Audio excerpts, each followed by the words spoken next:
Bonjour tout le monde, bienvenue à notre podcast Les Voix d'ALC. Aujourd'hui, on est en compagnie de Noémie. Coucou. Divine. Bonjour. Loïc. Bienvenue. Moi et notre invité spécial, Eric. L'invité spécial, bonjour. Alors aujourd'hui, notre émission est très spéciale et porte sur l'amour. Wow. On a deux expertes qui sont Divine et Noémie. Je vous cède la parole. Coucou. Coucou. Donc, notre question aujourd'hui, ça va être, est-ce que les réseaux sociaux ont influencé la manière dont on voit l'amour en 2026, donc notre génération? On a fait un vox pop pour voir l'opinion des gens dans le cégep, fait que je pense qu'on va commencer par ça. Exactement. Parfait. Ma question aujourd'hui, c'est est-ce que tu penses que les réseaux sociaux ont influencé la manière dont notre génération voit l'amour? Bien sûr que oui. I definitely think yes, because obviously what you see on social media is always fake. Oui, honnêtement, en fait, actually, si je dois être honnête, je pense vraiment oui, parce que, tu sais, les gens se font catfish aussi.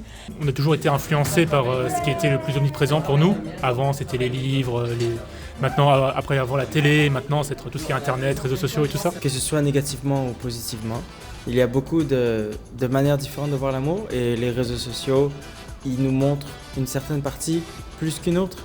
Dating en 2026, selon toi, ça ressemble à quoi? Je peux même pas en parler. Côté réseaux sociaux, pour rencontrer toi, c'est actually bad.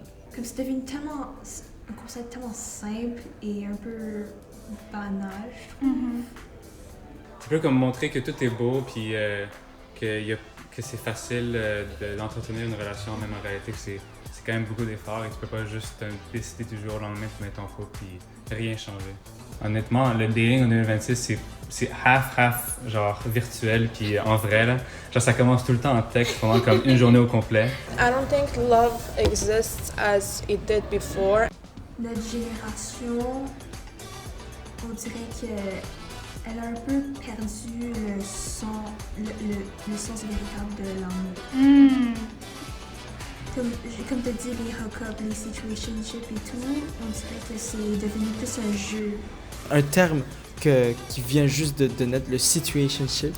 Genre, c'est quoi ça? T'es en couple ou t'es pas en couple? Il n'y a pas de entre-deux, c'est un peu bizarre. At some point, they don't even know what love is and it just becomes a game. Si tu l'aimes la personne, go for it. Si t'aimes pas la personne, n'y va pas. Mais si tu n'es pas sûr, arrête les deux. Tu penses qu'il y en a un qui est meilleur que l'autre? Honnêtement, ça dépend de qui. C'est la réponse que tout le monde donne probablement, mais ça dépend de qui. C'est fini.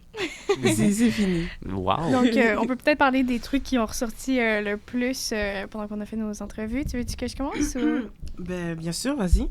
Moi, ce qui était ressorti, c'est que l'amour avait perdu sa valeur. Donc, être en couple, ça voulait dire quelque chose de moins grand que c'était avant. Donc, c'est ça que les gens mettaient moins d'efforts. Mettons, il y avait moins de courtoisie et tout. Autant des deux bords, là. Puis moins d'engagement, surtout.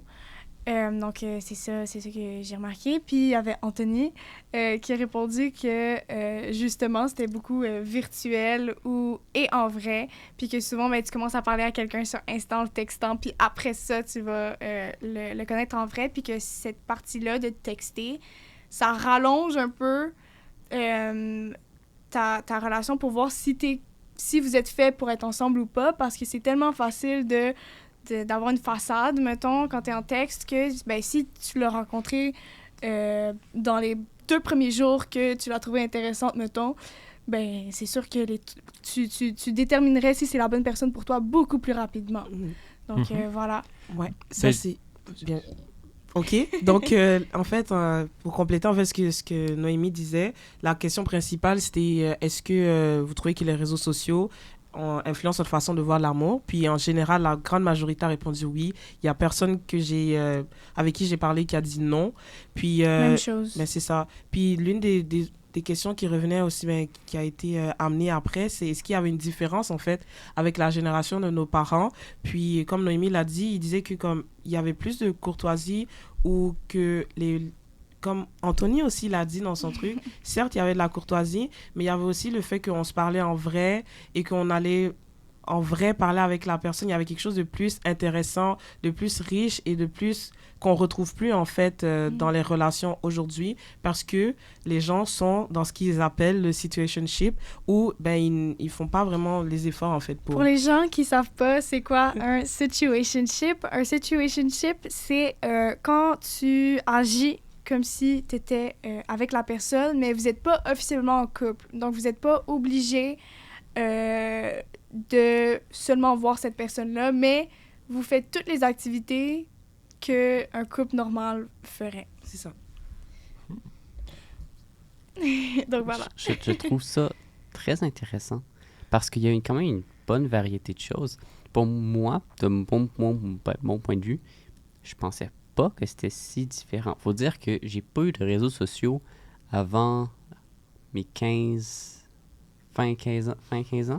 OK, quand même tard, là. Je parle réseaux sociaux, je parle Instagram, parce que, Ouais. on va dire, j'avais juste YouTube. Mhm. Je compte pas ça tant que ça comme un réseau social. Non, c'est pas... Tu rencontres pas beaucoup de monde Exactement. romantiquement sur YouTube. C'est très rare les personnes qui vont dire « J'ai rencontré ma femme dans un commentaire YouTube sur une vidéo de Cyprien. » Si vous en connaissez, dites-nous. C'est ça. Dites-nous en commentaire. Mais donc, pour moi... Rencontrer l'amour de votre vie en commentaire. En commentaire, on sait s'il vous pas. plaît. Peut-être.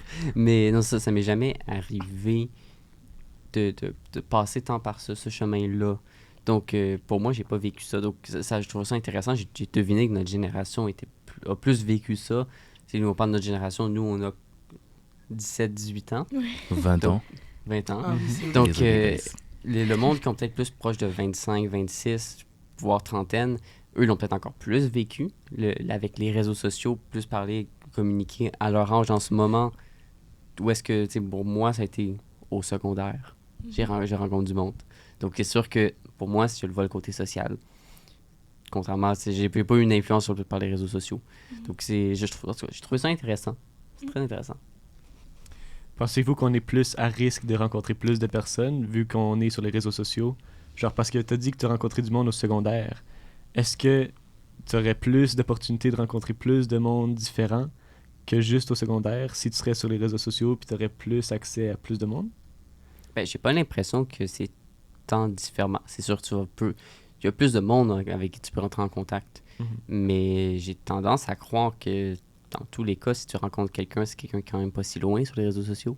Ouais, mais j'ai l'impression que souvent tu rencontres quelqu'un en vrai, puis après ça, tu t'abonnes, puis tu parles sur les réseaux sociaux plus que l'inverse. C'est sûr que, mettons, Tinder, puis les applications de dating, c'est pas comme ça que ça fonctionne. Tu les rencontres sur l'application, mais généralement, mettons, Instagram, moi, avec mon chum, c'était ça, là, comme on se parlait à l'école, puis après ça, ben, on s'est abonnés mutuellement sur Insta, puis après ça, on a commencé une discussion. Donc, voilà. Mais moi, pour mon cas, c'est plus l'inverse. Les relations amoureuses, parce que j'étais des fois en couple, ça a commencé sur les réseaux, mais après ça s'est vite traduit en vrai. Mais ça, je dirais que pourquoi comme il y a un manque d'engagement, c'est que c'est plus simple. Comme si tu veux, tu peux avoir n'importe qui, n'importe quand. Et c'est ça qui fait que quand tu as un problème avec Sarah, tu dis que Victoria est juste à côté, tu peux juste lui écrire un petit DM. Victoria, tu peux venir chez moi demain à 22h. Donc je trouve que c'est ça qui fait qu'on est moins engagé. Il y a aussi le fait que ce qu'on voit de l'amour sur les réseaux, comme une a dit, je sais pas c'est qui, mais love is fake for real. Ce qu'on voit sur les réseaux, c'est pas ça le vrai love. Oui, t'es là, tu vas juste, ton gars t'a amené Champs-Élysées, Galerie Lafayette, ou truc, tu dis waouh, je veux aussi que mon gars me fasse ça. Mais tu sais pas que de lundi à mercredi, peut-être que la femme vit des traumatismes, violence conjugale, mais pour juste les moments cute pour faire, pour se voir la face, pour sauver la face. Donc, je dirais vraiment que, je sais pas, faut faire la part des choses et avoir du discernement et pas juste se dire ce que je vois, c'est forcément vrai. Ouais. Que genre l'amour est idéalisé sur les médias. Ouais, tellement. 100%. C'est un point qui est ressorti beaucoup chez les gens à qui on a parlé, comme quoi ce qu'on voit, ben, elle a vraiment bien dit, elle a dit que c'est fake, puis que genre, c'est pas... Ils ne disent pas en fait l'autre côté des relations. Plus tard dans la discussion avec elle, quand j'ai parlé avec elle, elle me disait comme quoi ils ne veulent pas nous dire qu'on peut avoir des problèmes de communication et autres ou d'autres problèmes de couple qui peuvent exister, comme par exemple l'exemple qu'elle a donné, c'est que genre tu peux ne pas aimer la mère de ton copain, puis comme c'est un problème dans votre relation, tu vois, genre tu peux la détester son entourage, mais dans les réseaux sociaux, on te montre pas cette partie qui peut être compliquée, le fait de voir quand tu décides en fait d'être en couple avec quelqu'un, c'est pas juste rajouter une personne dans ta vie, c'est le fait de créer quelque chose ensemble et que vous devez passer ensemble par plein d'étapes, dont accepter sa famille, son entourage et plein d'autres choses, l'accepter dans son entièreté en fait. Ouais. Mais est-ce que vous pensez que la définition de l'amour a vraiment changé? On n'a pas le même amour qu'avant? Moi, je pense que non. Je pense qu'on a rajouté une définition. Genre, mettons, on a l'amour. Je pense que tout le monde sait c'est quoi l'amour. Tu peux le voir avec des exemples. Mettons, tes parents, sinon tes grands-parents ou des couples que tu vois dans ta vie tous les jours que tu côtoies. Les profs de philo ne vont pas être d'accord, mais à part ça, oui. Et il y a un autre part de... j'ai pas le mot en français, mais lust. Donc, on a rajouté cette dimension-là qui n'était pas là avant, surtout parce que, au Québec, ici, la religion, ça fait pas partie de la vie de tout le monde. Fait qu'avec cette liberté-là, niveau ouverture d'esprit, je pense que ça a rajouté que, hey, si tu veux aller avoir des relations intimes avec cette personne-là, tu peux. Ça peut être un one night et tout, tandis qu'avant, ça se faisait pas, là. Avant, genre, mettons, si tu veux avoir des relations intimes, mais c'était le mariage, là. Genre, si t'es pas marié, là, ça se fait pas. Fait comme, tu sais, aujourd'hui, ça se fait. Fait que je pense qu'il y a cet aspect-là. Oui, on peut trouver l'amour, mais on peut aussi tomber dans ces relations lustful-là, qui, pour moi, n'est pas de l'amour. Preach. Ouais, selon moi, ça rentre pas dans la même catégorie. Selon moi, l'amour n'a pas changé par rapport à avant. Quand t'es amoureux de quelqu'un, t'es amoureux de quelqu'un comme les personnes il y a 50 ans, il y a 100 ans avant. Ça n'a pas changé notre façon qu'on vit nos émotions. Je suppose qu'il y en a plusieurs peut-être qui ont l'impression que c'est le cas. C'est sûr que l'âge influence ça. Le Vox Pop a été fait à du monde du cégep. Oui. C'est ça, c'est à l'âge qu'ils ont influence la perception de l'amour. Je suis sûr que si on avait fait un Vox Pop dans un endroit avec des personnes de plus de 60 ans, ça aurait eu des réponses vraiment différentes. Mais ça aurait pu être intéressant. Mais donc, selon moi, l'amour n'a pas changé. Puis même là, ce que tu as donné comme exemple, oui, il y a une nouvelle façon que du monde a l'impression que ça rentre dans la catégorie de l'amour. Mais l'amour peut aussi rentrer dans la catégorie de les relations entre les personnes. Comment est-ce que je vis avec une autre personne? Puis dans ce sens-là, selon moi, ça n'a pas tant changé. On a juste apporté quelque chose de nouveau qui est peut-être les réseaux sociaux, qui est une nouvelle façon de communiquer, qui apporte des problèmes. Mais ça ne fait pas que fondamentalement, tous les gars sont maintenant d'une certaine façon et que toutes les filles pensent d'une autre façon. Puis que c'est différent d'avant. Puis là, maintenant, les personnes sont plus capables d'être propres de la façon, sont plus gentilles. Non. Peut-être que les personnes que tu as rencontrées dans ton cercle, c'était le cas. Désolé à ceux que c'est arrivé. Mais ça veut pas dire que c'est le cas de tout le monde. Puis c'est pour ça que je suis pas inquiet, moi, pour l'amour. Non, moi non plus. Je trouve ça... Ah, tu veux dire quelque chose? Oui. Par rapport à l'amour, si ça a changé ou pas, moi, comme Noémie a dit, l'amour, c'est le même. Mais c'est vraiment juste, les critères ont changé. Moi, je trouve que c'est ça. Parce que back in the days, genre, mes parents et tout, c'était... on va dire grands-parents. Plus en arrière, c'était plus la femme se marie pour la sécurité, pour avoir... Financière et tout, et pour avoir une vie. Parce qu'une femme célibataire, je crois que back in the days, c'était chaud pour elle. Si t'es seule, c'est chaud pour toi. Et les parents, ça a un peu disparu cet aspect-là de la femme dépend. C'était encore présent, mais moins. Là, maintenant, vu que c'est plus libre, et t'as plus de choix, il y en a qui sont plus exigeants, ce qui n'est pas mauvais. Tu peux avoir des critères, des standards, oui, c'est bien. Mais il y en a, juste, je trouve, c'est des critères superflus, for real, c'est pas des vrais trucs. Genre, mon mec doit faire 6 pieds 4, s'il fait 6 pieds 3, à mon gars, t'es off. Je trouve que, ok, tu veux un grand garçon, mais je trouve qu'il y a des critères qui ne sont pas nécessaires comme ça.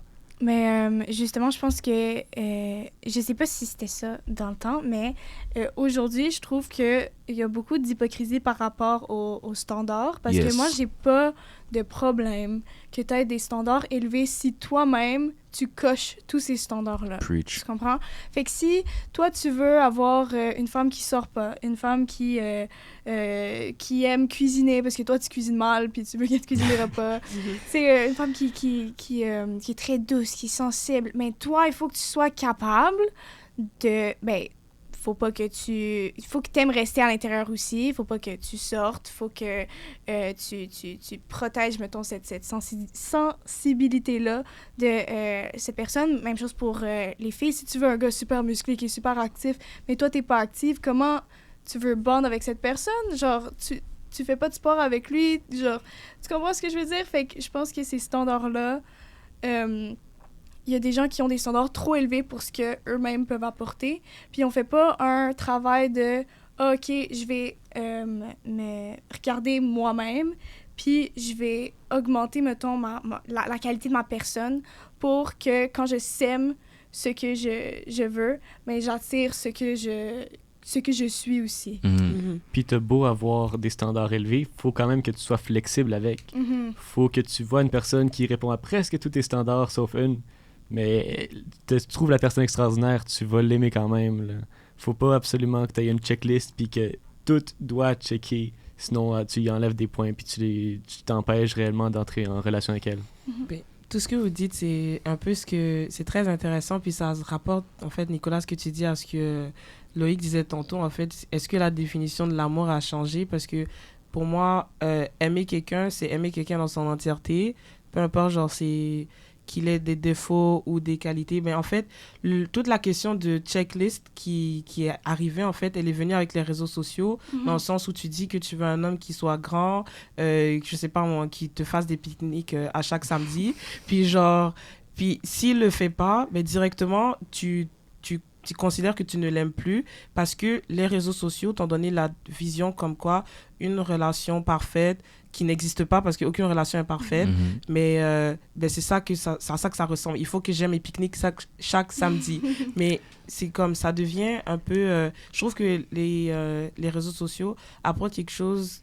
Ils nous mettent dans un moule, en fait, dans une idéologie qu'on devrait suivre pour avoir un idéal de couple qui n'est pas bon, qui n'est pas positif, en fait, et qui nous fait oublier, selon moi, le truc le plus important dans l'amour, qui est de passer du temps avec quelqu'un et avoir des moments de qualité avec cette personne, tu vois. Donc, c'est ça, en fait. Ouais. Oui, en fait, c'est que ça met... Selon moi, il y a comme une grosse pression. Le terme, pour moi, c'est une pression. Ce qu'on voit sur les réseaux sociaux, ça met une pression sur beaucoup de monde. C'est-à-dire, il faut que je sois à la hauteur pour faire ça. Mais c'est pas ça, la réalité. L'amour, ça se passe pas à chaque 2 jours. Il faut que je remplisse ça. Puis que ce soit toujours parfait, puis que ce soit l'équivalent que j'ai vraiment démontré tout ce que j'ai. C'est sur un temps que tu le fais. C'est sur ta vie que pour certains vont vouloir le faire. Et pour ajouter, la pression, elle est créée par l'entourage. Aussi. Une relation, c'est à 2, c'est pas à 26 000. Exact. Donc, Exactement. faut pas mind. Effectivement. Il y a une fille, je l'ai pas mise, mais elle a dit ça, elle a dit dans le Vox Pop, en fait, qu'une relation, c'est à 2, c'est pas avec quelqu'un d'autre. Genre, pourquoi vous parlez, en fait, des autres et tout ça, puis vous les ramenez dans votre couple alors que c'est vous qui devez la vivre, en fait.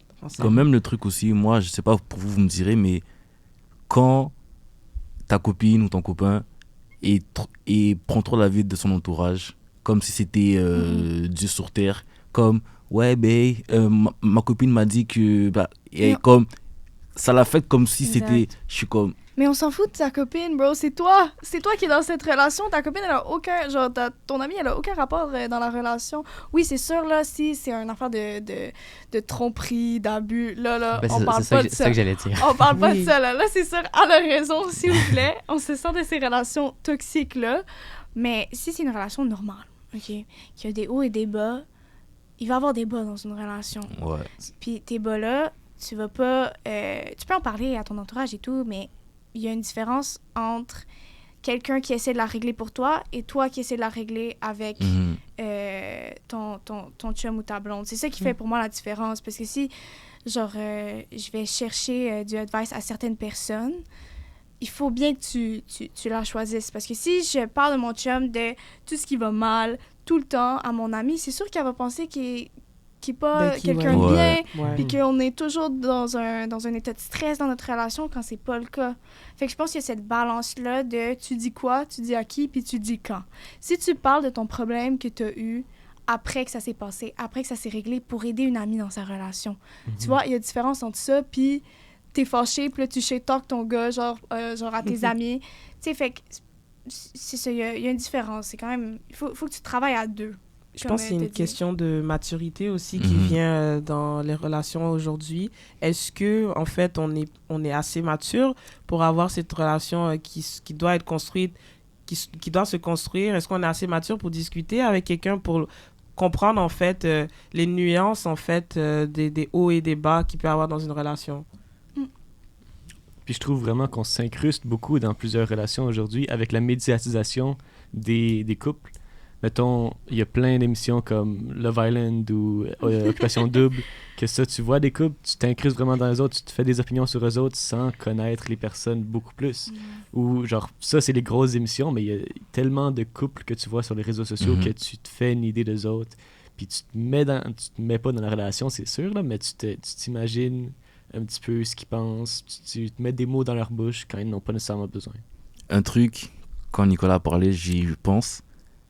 L'intrusion est actually crazy.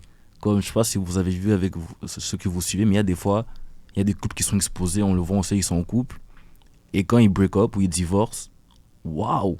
On dirait c'est l'abonnée Amélie qui a break up avec le gars. Et comme non, on repart avec lui, pourquoi?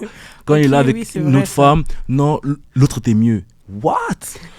L'autre était mieux, mais non, moi je trouve ça c'est un truc, je trouve ça trop crazy. Comment tu peux te permettre de parler d'une relation de quelqu'un d'autre alors que t'as pas vécu la relation? Tu vois juste l'écran derrière, tu dis non, l'autre était mieux, repars avec elle, repars avec... Comme il y a des commentaires, des fois je me dis, les gars s'il vous plaît.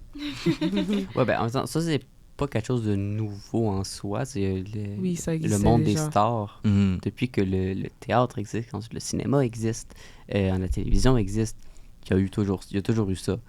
Puis ça a été quelque chose de très fort. Encore aujourd'hui, il y a des magazines qui sont uniquement, exclusivement de parler des ragots Dingue. de couples de stars. Et je trouve ça fou. Mais sérieusement, avec les réseaux sociaux, c'est que c'est encore plus accessible. Puis une des lignes éditoriales des réseaux sociaux, c'est l'authenticité, comparé par exemple à des films. Mhm. Puis ben, c'est ce qui est un peu trompeur parce que tu te dis, je regarde leur quotidien, donc je pense que tout est parfait. Je pense que cette situation-là, eux sont tellement heureux, ils vivent toujours ça. Tu sais, par exemple, j'ai eu une personne il a refait l'entièreté d'une pièce pendant qu'il était parti en voyage pour lui faire sa bibliothèque de rêve. Mhm. Ça, c'est le genre de choses que tu fais genre une fois après 5 ans et plus. C'est pas la chose que tu peux dire, ah oui, ben là, ça fait 6 mois, elle est où la bibliothèque? Non, c'est quelque chose qui demande beaucoup d'engagement. Mhm. Puis c'est sûr qu'inversement, faut qu'il y ait quelque chose, faut que la personne te démontre son amour, mais tu sais pas qu'est-ce qu'il y a derrière par rapport à, par exemple, cet exemple-là.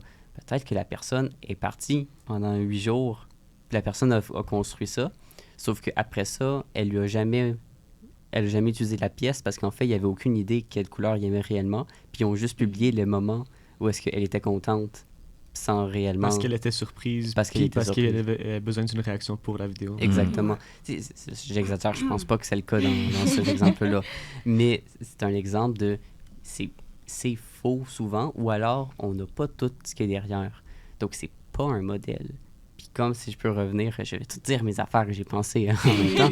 Mais ce que tu avais dit, Noémie, c'est vrai qu'il y a des personnes qui des fois prennent beaucoup la vie des personnes, de leur famille, de leurs amis. Puis ça aussi, c'est difficile de vivre une relation quand tu sais que peu importe ce que tu vas dire, ce que tu vas dire va être retourné à une autre personne qui va décortiquer tous tes propos, puis va essayer de chercher le moindre problème qu'il y a dedans. Exact. C'est tellement facile de trouver un problème parce qu'on s'entend que suffit que tu parles pendant quelques mois sur les réseaux sociaux, il y a déjà quelque chose qui va peut-être pas marcher, puis tu vas faire « Ah, peut-être j'aurais pas dit ça comme ça ». Donc imagine quand tu passes tout ton temps avec quelqu'un en couple, c'est sûr qu'il y a peut-être une affaire que tu vas faire « Ah, ça j'aurais peut-être pas dit comme ça ». Mais lorsque tu n'as pas le contexte, tu n'as pas le moment où est-ce qu'après ça, il s'est excusé ou il a fait « Ah non, non, je voulais pas dire comme ça, pardon ». Tu as juste le moment où est-ce qu'il a dit la phrase puis que ton ami fait « Ah non, ça c'était vraiment pas bon ». ça met une pression, puis ça détruit seulement un petit peu le côté de ben, t'es en couple avec une personne, puis tu peux vraiment vivre ton moment. Puis là, évidemment, ça n'inclut pas les personnes qui vivent des situations où est-ce que genre, il y a une insécurité avec leur chum ou leur blonde. J'inclus pas ça là-dedans, évidemment. Mais il faut faire la part des choses quand même entre les deux. Exact. Puis tu sais, mettons, quand tu vis des downs, mettons, en relation, moi, personnellement, j'ai pas envie d'aller voir quelqu'un, j'ai juste envie d'aller le voir lui, pour lui parler, pour régler, parce que je sais qu'on est deux personnes capables de communiquer, puis ça va se régler en 3 secondes. Genre, ça va pas prendre la maison va pas prendre en feu, genre, il y a personne qui va faire ses bagages, comme, tu sais, c'est ça, pour moi, des problèmes de couple, j'en parle juste à lui parce que c'est avec lui que je suis en couple, puis encore une fois, ça se règle. Ça se règle tellement facilement. Je pense qu'il y a des gens... Oui, parfois, tu as besoin d'un 2 minutes. Oui, parfois, il y a des trucs que tu veux dire, mais il faut que tu te retiennes. Mais tu sais, tu peux l'écrire dans ton journal, tu peux le dire à ta thérapeute si tu en as vraiment besoin. Tu sais, comme, il y a tellement de meilleures façons de gérer sa colère contre son ou sa chum blonde que d'aller dire à tout le monde que ça va pas bien, que cette personne est une merde, que voilà tout ce qui a fait de mal dans la relation. Puis on n'oublie pas que quand tu dis ça, tu dis jamais ce que toi t'as fait de mal dans la relation. Fait que là, toi t'as l'air de la personne parfaite, que genre, oh my god, moi je suis là comme girlfriend, comme la plus incroyable au monde. Mais clairement, là, toi aussi t'as fait des trucs qui étaient pas corrects dans la relation. Alors pourquoi tu parles juste de ton chum si toi aussi t'es pas parfait? Fait que je pense que c'est aussi personnellement cette injustice-là dans les propos. Parce que c'est juste bâcher une personne, tandis qu'il y en a une qui semble parfaite. Ouais, parce que malheureusement, dans une histoire comme ça, toujours 3 versions. La vraie version, le gars et la fille. Et si t'entends que, comme ça, si l'ami entend que la version de la fille, tu te dis, ok, mais le gars prate avec lui, ouais, c'est pas un bon. Le gars parle à ses gars, mais ta femme, c'est pas... Alors qu'en fait, il y a une zone grise, un terrain d'entente, mais personne veut céder... je sais pas quoi l'expression. C'est des morceaux, ouais, mais il y a un manque d'objectivité, en fait, dans le truc qui me ramène à la question de maturité. Pour moi, personnellement, on n'est pas Belle assez... transition. On n'est pas assez mature, en fait, pour... selon moi, les jeunes à qui on a posé la question et de notre génération sont pas assez matures pour avoir cette objectivité-là, pour construire une relation et tout. Et il y a dans le Vox Pop 2 personnes qui disaient comme quoi toute la question de situationship et tout ça, c'est comme vraiment à la poubelle. Et que pour eux, en fait... Si tu aimes une personne, ben, tu devrais essayer d'aller vers elle et tout ça. Puis si t'es pas sûr et tout, puis toi-même tu sais que t'es pas sûr, tu sais même pas ce que tu veux, parce que ça c'est un point qui a été relevé souvent, c'est que tout ce brouhaha autour des relations et tout ça, c'est parce que nous ne savons pas nous-mêmes ce que nous voulons. Yes. D'un côté, il y avait des personnes qui disaient que c'était plus les garçons qui ne savaient pas ce qu'ils voulaient et qu'ils en avaient marre de ça. Il y en avait d'autres qui disaient comme quoi c'était les filles qui ne savaient pas ce qu'elles voulaient. Puis il y en a d'autres qui ont juste dit tout le monde est perdu. Fait que ça ne sert à rien comme d'essayer de se mettre en couple ou quoi que ce soit.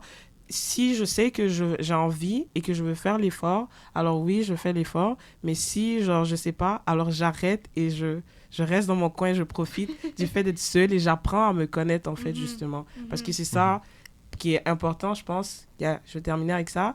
Comme quoi, que tu peux pas aimer une personne si tu t'aimes pas toi-même et si tu te connais pas toi-même. Yes. Donc là, je pense que il faut passer par là avant d'être en couple. Définitivement, il faut que tu sois bien avec toi-même. Je pense que tu nous as fait le plus beau résumé du truc, c'est vraiment bon.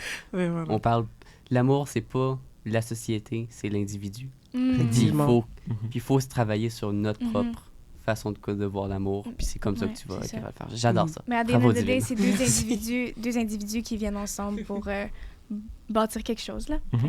Effectivement. Ben pour tranquillement finir, j'aurais une dernière question qui a rapport avec le sujet, mais qui est complètement ailleurs de ce qu'on parle en ce moment. J'aurais besoin d'un tour de table de que pensez-vous des dating apps, des différentes manières, des sites de rencontres, comment on se trouve sur Internet. Moi, les gars, c'est simple. J'ai pas la vision. Je sais pas. Si tu trouves ta femme, ton mari là-bas, gloire à Dieu, c'est bien pour toi. Mais moi, je trouve que déjà de base, le concept, Ça dit dating app pour trouver ta personne, mais est-ce que vraiment tu vas là-bas pour trouver ta personne? Question. Et après, quand tu trouves... Je m'arrête là. Merci beaucoup, Eric. Ouais, ben, honnêtement, ma vision de ça n'est pas si différente. Mais genre, le concept, ça va. Les personnes qui y vont, ça dépend. Les personnes qui ont fait les applications, ça va moins bien. C'est plus comme ça que je le vois. Je serais pas capable, moi, de dire oui, je me mets sur une application. Moi, j'ai besoin de rencontrer la personne. Puis c'est plus par le champ d'intérêt, la proximité, que je vais rencontrer une personne, puis je vais apprécier cette personne-là. Pas, un algorithme m'a dit que cette personne-là serait peut-être bonne pour toi. Essaye donc. Non, merci. Attends, David, oui. Pour revenir juste, ça revient au truc de l'engagement. T'es là, sur Tinder, c'est des trucs de tu swipes, tu vois Grégor, 31 ans, vit bien et tout, super. T'as fait 3 jours avec lui, tu vois, non, en fait, sa maison, c'est pas comme c'est dans les photos, tu swipes, tu as Victor, tu es avec Victor. C'est comme, il y a un aspect d'engagement qui est plus présent, vu que au bout d'un scrollement d'index, tu trouves un autre gars, je suis comme... C'est back à back. C'est back à back, l'amour devient un peu un jeu dans les applications de rencontres et tout ça. Puis personnellement, moi je suis une personne assez optimiste, ok? Et j'ai envie de croire au bon fond du truc parce que comme Anthony l'a dit dans son interview avec Noémie, c'est peut-être, genre grâce à elle, ça permet d'ouvrir un champ de possibilités où tu peux rencontrer un maximum de personnes, c'est vrai. Et il avait dit un truc que j'ai trouvé quand même intéressant, que nos parents qui n'ont pas eu cette opportunité ou nos grands-parents, on ne sait pas s'ils auraient pu rencontrer leur âme sœur qui se trouvait peut-être dans un autre pays ou autre, justement parce que leur monde était limité. Et juste à cause de ça, je me dis, en vrai, c'est possible, mais vraiment... petit, que tu puisses, grâce aux applications de rencontrer ton âme sœur et autres, mais il faut pas, comme tu l'expliques, le rendre comme un jeu parce que Grégor a pas la maison que tu veux, tu décides de swipe et d'aller vers quelqu'un d'autre. Il faut valoriser les moments présents avec une personne et utiliser ça pour se dire que, ok, j'ai la chance de rencontrer plein de personnes, mais genre, si je rencontre une personne, je dois passer du temps avec elle puis vraiment essayer, en fait. C'est ça. Ouais. Mais il avait aussi dit, juste rapidement, Anthony avait aussi dit que c'est plus facile de garder contact. Fait que, mettons, tu rencontres la personne en voyage, c'est plus facile de garder contact avec cette personne-là si tu as les réseaux sociaux. Bref, pour la question des dating apps, moi, j'ai 3 points. Ok, d'accord, mamie. Je vais y aller rapidement. Le premier point, comme Eric a dit, c'est back-à-back. Donc, c'est beaucoup de dating en même temps, puis c'est pas quelque chose que moi, je trouve que c'est pertinent, parce que ça veut dire que tu sépares ton énergie pour plusieurs personnes quand vraiment tu devrais juste mettre tes œufs dans un panier puis essayer un à la fois si tes œufs rentrent vraiment dans le panier. Bref. Deuxième point, c'est que je trouve que ça se base sur des éléments extrêmement superficiels. L'amour, ce n'est pas superficiel. L'amour, c'est quelque chose qui vient à l'intérieur. C'est apprendre à aimer la personne de l'intérieur. Oui, il faut qu'il y ait une attraction. Oui, il faut que tu trouves ta personne super beau, super belle. Mais ce n'est pas que ça. Moi, ça va avec les checklists aussi. Exact. On parlait tantôt que c'est moins bien. Tout est tellement relié. Exact. Troisième point. Troisième point, je l'ai oublié. Mais c'est ça, je vais finir là-dessus. C'est bien correct. Mais c'est parfait. Ben parfait, merci beaucoup à tous de nous avoir Nicolas, qu'est-ce que t'en penses? Moi? Ah ben oui, c'est vrai, Nicolas. Je peux parler d'expérience d'autres personnes parce que je connais quand même plusieurs personnes qui en utilisent en ce moment, qui en ont utilisé ou que ça a même réussi. Fait que je peux dire que ça marche quand même. Ça peut très bien fonctionner, puis je suis quand même optimiste. Si tu veux faire ça, j'ai confiance. Oui. Je trouve aussi qu'il y a beaucoup de personnes qui se sont découragées avec ça. Ça peut... Oh! Je viens de me souvenir de mon troisième point. Fini. Vas-y, mais fini. Après ça, on peut... Ben c'est ça. Ça peut facilement décourager. Je connais du monde qui ont commencé, ils ont eu ça a peut-être bien commencé, mal fini, ou ça a bien continué, bien fini, mais ils peuvent quand même se décourager au fur et à mesure. Mon dernier point, c'est en tant que femme, je ne serais jamais allée sur les applications de dating parce que tu ne connais pas la personne, et là, tu la rencontres. Oui, parfois, ça marche, les gens sont honnêtes. Moi, je crois dans les gens honnêtes, mais il y a des gens ici, on s'entend, qui ne sont pas honnêtes. Amen. Hein? Moi, là, juste... OK, peut-être dans un parc, dans un lieu public, c'est plus chill, mais là, tu te fais catfish. On sait pas si c'est un tueur en série, là. Il y a personne qui va checker si la personne est mentalement correcte sur cette application-là. La Fait Noémie positive devient Oh parano. my God, mais vraiment, Oui, c'est mais ça. niveau sécurité, je trouve ça un peu douteux à cause des gens qui l'abusent, mais je suis quand même très d'accord. Je connais des gens... où j'ai vu des gens qui ont des enfants maintenant à cause qu'ils se sont qui se sont rencontrés sur des applications de dating. Donc moi, j'y crois, mais je crois aussi à l'aspect non sécuritaire. Les gars, si mieux vous sortez, man. Sortez de chez vous, marchez, allez au parc, bibliothèque. Vous trouvez votre personne là-bas, for real. Il y a tellement d'endroits où vous pouvez rencontrer des gens. Allez à l'école, c'est bien. Allez à la bibliothèque. Allez à la bibliothèque, je sais pas, moi, marcher dans le parc, pas comme un creep, mais comme marcher dans un Et parc. là, tu marches, main dans les poches, tu dire comme ça. Mais en tout cas, moi, pour rap, ce que je pourrais dire que, comme tout dans la vie, il y a un côté positif et négatif. Mhm. Juste essayer de prendre le côté positif et tout ira bien. Mais c'est ça va faire le tour de notre émission. Ouais. Génial. Merci beaucoup à tout le monde de nous avoir rejoints pour une autre émission de Les Voix d'ALC. Yep. Nous sommes Noémie, Au revoir! Divine, Salut! Loïc, Bye bye. moi et notre invité très très spécial, encore une fois, applaudissez-le, c'est Eric. Yes, l'équipe, Go. bye. Que du love, for real. Merci. Bye bye. Passez une très bonne journée. À la prochaine fois. À la prochaine! Bye!